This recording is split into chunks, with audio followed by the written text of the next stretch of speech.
Salat tahajud itu adalah kebiasaan ahli surga saat di dunia. Jadi kalau Anda ingin melihat ahli surga yang hadir di dunia, salah satunya lihat kebiasaan salat malamnya. Jadi kalau Anda ingin melihat kebiasaan ahli surga saat di dunia, lihat kebiasaan malamnya. Kalau dia bangun dan mengalahkan semua kebiasaan malam ahli dunia, maka itulah ahli surga. Salah satu kebiasaannya. Ya, kalau nanti turunan dari tahajud yang muncul, nanti saya terangkan. Yang berhasil tahajud, ciri-cirinya begini. Jadi jangan dilihat setiap yang malam sholat, itu disebut ahli tahajud. Belum tentu, ada ciri-cirinya. Tapi ciri yang pertama, yang melekat kuat, kelihatan nampak, pertama adalah ciri ahli surga, dia memiliki kecenderungan untuk sering bangun malam.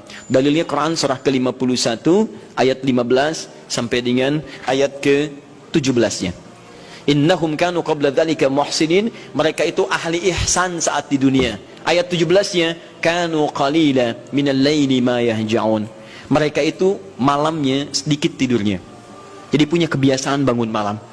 Jadi kalau Anda, ini cara memahami ayat itu begini. Cara memahami ayat seperti ini, jangan mencari orang lain, Anda sendiri yang menjadi bagian dari ayat itu. Jadi itu diinformasikan pada kita sebagai tawaran, kita mau nggak berniaga dengan ayat itu? Mau nggak menjadi bagian dari ahli surga itu? Jadi jangan sibuk mencari kebiasaan orang. Kenapa Anda tidak membiasakan diri jadi bagiannya? Bismillahirrahmanirrahim. Ikhwas sekalian, saudara-saudariku, salat tahajud seperti kami sampaikan di pertemuan lalu adalah salat yang sangat penting. Ingat, kalau di pertemuan lalu kami sampaikan 4 keutamaan tahajud, hari ini saya tambahkan 2 dan 3 yang lain langsung dari Al-Quran. Ya, kemarin saya sampaikan 4 hal. 1, masih ingat Quran surah ke-17 ayat 79 sampai dengan 81 itu. Orang yang rajin tahajud akan mendapatkan 4 keutamaan yang tidak didapatkan oleh orang-orang yang tidak tahajud, sekalipun sholat fardunya begitu khusyuk. Di antum sholat fardu khusyuk, bagus, tapi nggak tahajud, nggak dapat 4 keutamaan itu. Ini sudah saya bahas panjang lebar di pertemuan lalu, saya hanya sebutkan cepat saja. 1, Allah akan mengangkat karir, pekerjaan atau aktivitasnya di tempat yang terbaik. Ya, jadi kalau antum misalnya pengusaha atau orang karir di kantor dan sebagainya, itu akan cenderung kemudian ditolong oleh Allah, diangkat ke tempat yang terbaik. Terbaik itu tidak harus puncak yang paling tinggi, direktur, tidak misalnya. Tapi tempat yang bisa membuat nyaman hidup Anda, sholat bisa nyaman, bergaul juga nyaman, dan tenang kehidupannya. Mungkin level Anda nggak sampai puncaknya direktur utama, mungkin direktur 1, 2 gitu ya.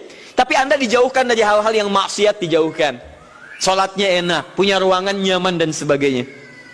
2, Allah akan bimbing setiap ahli tahajud. Allah akan bimbing sehingga menjalani awal pekerjaannya dengan begitu mudah. Wa rabbi adkhilni mudkhala sidqin. Ya Allah, tolong bimbing saya supaya mengawali pekerjaan dengan cara yang benar. 3, awas hati-hati, Anda memang posisi tinggi, sekarang dapat proyek, apakah setiap yang dapat proyek menjalani pekerjaannya dengan benar? Belum tentu. Jangan tinggi-tinggi lah. Maaf ya, apakah orang tua yang sekarang menyekolahkan anaknya ke tempat belajar menjalani awalnya dengan benar? Hati-hati ya Bu ya, Pak. Bapak Ibu menyekolahkan anak dengan awal yang salah, maka memberikan jalan keburukan ketika dia belajar. Saya katakan, jangan pernah Anda masukkan anak Anda ke sekolah dengan menyogok. Bayar sekian supaya masuk, menyalahi aturan. Kalau awalnya saya sudah salah, bagaimana anak Anda bisa belajar dengan benar? Mustahil mendapatkan sesuatu yang tidak baik. Yang baik itu mustahil didapatkan. 3, wa akhrijni mukhrajas sidqin.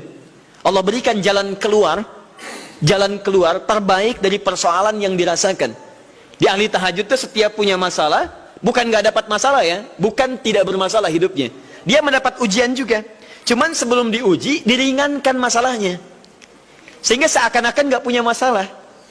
Padahal sama dengan yang lain. Cuma saat akan dia lalui, Allah ringankan persoalannya sehingga mudah dilalui. Dan yang keempat ini yang hebat. Ya, waj'alni min ladunka sultanan nasira.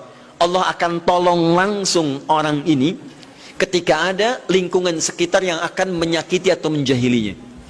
Kalau diisengi orang, diganggu orang, dan sebagainya, ini orang-orang seperti ini langsung mendapatkan perlindungan dari Allah Subhanahu wa Ta'ala.